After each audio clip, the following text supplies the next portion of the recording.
So Pakistan versus India, the heavy clash is tomorrow, and it's battle of the titans, clash of the titans, the match of the tournament. And unfortunately, the problem is that Pakistan is not able to reach the hype of this match, and they're not able to complete the hype of this match.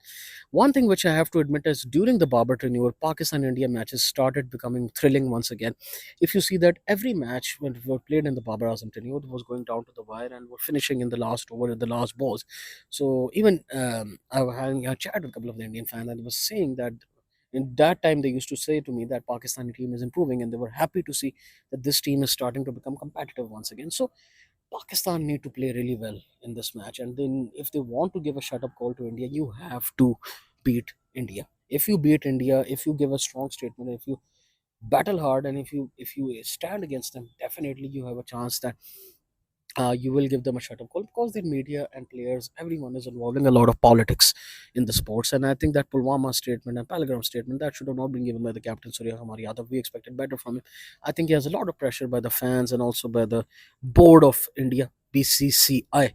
And I think Pakistan needs to play well. They need to play fearless cricket. It's a good thing that they've hired a psychologist for tomorrow's match, because psychologically they are weak against India always, if you see the history. But Pakistan is dependent on three players tomorrow, and this is what the main purpose of this video is. I think Saim Ayub Fakhr and Hassan Nawaz, these guys need to click tomorrow, because they can single-handedly turn the match on their day, and these are kind of a match marquee players, match of the players. So I think these three need to click tomorrow, and if these three click, Pakistan get chase the target or get a good total on the board. And I think if they win the toss, they should go for the chasing this time, because India is a better team in the chasing, and they're Pakistan. If you see the recent time in Babar time, all of the matches which they have won in T20s have been in Dubai, and they have won while chasing 152 for 0, 180 plus against India, where Arshdeep, bowling of Arshdeep, and Arshdeep Singh dropped that catch of Asif Ali as well, if you recall, against Ravi Bishnoi, and Rohit Sharma was holding his head in anger. So that was also in Dubai, and Pakistan was chasing. So if you chase against India, you know that what target is you're calculating. I think Pakistan can, because they won against India while chasing, and Indian bowling can concede runs. Like yesterday, you saw against Oman that Indian bowling was proven to be expensive. They barely won by 21 runs, Oman. So definitely Pakistan can create a surprise against India tomorrow. And I think they should chase, because they will know the target, and Indian team is more stronger while chasing. Pakistan need to restrict India. If they bowl first, I think if they restrict India to 150 to 170, I think Pakistan can chase the target. And they need to play fearless cricket. They need to play as a confident cricket, and they need to their players to click. They need the batsmen and bowlers both to click. Everyone should be in the top form. I think go with the three spinners again tomorrow. It's Dubai. You saw what the Kuldeep is doing, and the spinners are doing. Play three spinners and play Haris and Shaheen. Don't play Fahim, because Fahim is struggling, and those runs which Fahim is conceding, same as Haris Rauf can also score those amount of runs. So I think Haris should play. He has a decent record against India, and he can score the same amount of runs. So I think Haris, Shaheen, and three spinners should be a combination tomorrow. And you need to these three players to click, and Pakistan should go for the chase. But India should stop involving politics. And I think if India lose this match, they will be under pressure against Sri Lanka, and it could same thing could happen like 2022, that they might be eliminated from Super Fours if Pakistan beat them, because I think this match will be crucial in deciding who will play the final, and that's happened before as well.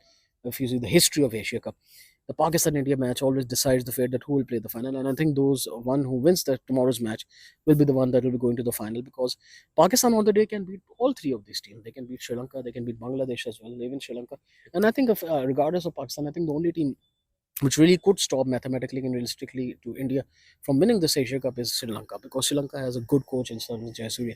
They have a very good batting lineup. They have a very good bowling lineup, and if you see the batting is deep, Charita Sri Lanka, all of these players, Kushal Mendes, Kamindo Mendes, all of them, Patam Nasanga, they are very strong batters. Kushal Pereira they have in the batting lineup. They have a very strong batting lineup who play spin really well, and Pakistan will go with the spinners, and they will not going to be an easy opponent for Pakistan to play. Pakistan might beat Bangladesh. They have lost to Bangladesh, but they can beat Bangladesh on the day. So they can beat all three teams, but a win against India will reduce the pressure. Otherwise, they will play under a lot of pressure in both of these matches, and they might succumb to the pressure. Sri Lanka also beat Pakistan last time in the Asia Cup final and in the Asia Cup group match. So they don't have a very good record against Pakistan. Does not have a very good record against Sri Lanka as well in the recent times in T20s. They have been constantly losing to Sri Lanka even under the tenure of Babar Azam. So what Pakistan need to do is tomorrow they need to play fearless cricket, and they need to win against India, and maybe India will hopefully crash out from the Super Fours and not play the final. And they're an inexperienced team, and Pakistan has more experience. So Indian players, along with politics, I think Pakistan needs to play fearless cricket. They need improvement in the captaincy. I'm seeing that Salman Aga though was considered a good player spin, but he's struggling a lot with his batting. He's not able to time the ball. He's struggling to time the ball. He's not playing at a good strike. And this is not what you need from your captain. Kaptan Sahab, this is not the way you need to play. You need to get runs. 50 of 30 ball will be better than scoring 26, 20 ball, 26 ball 20. That's not a good performance by the captain. Even Babar Azam used to do better by scoring 40 ball 50s. Those are far better, and those are what will work in these conditions as well. Pakistan need to play fearless cricket. Pakistan need to have the right combination, and if they do that, and if they have the psychologist, and if they play psychologically well and dominate India, then I think they can win this match. So yeah, guys, that's it for the video. Like and subscribe to Sports for more content like this. Till then, goodbye from my side. Keep yourself and Khuda Hafiz.